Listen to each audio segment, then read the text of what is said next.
பரிவேணி சேவலென பாடும் பணியே பணியாயருள்வாய். ஏடும் கயமாமுகனை செருவில் சாடும் தனியானை சகோதரனே.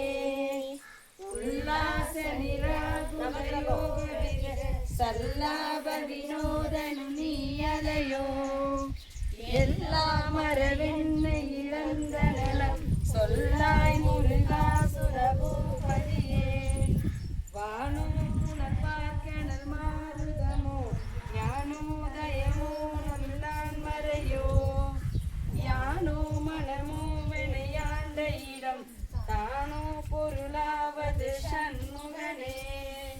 வளைபட்ட கைமாதொடு மக்களெனும் தலைபட்டழிய தகுமோ தகுமோ. இடைப்பட்டெழு சூரமுங்கிரியும் தொலைபட்டொரு மெத்தொடு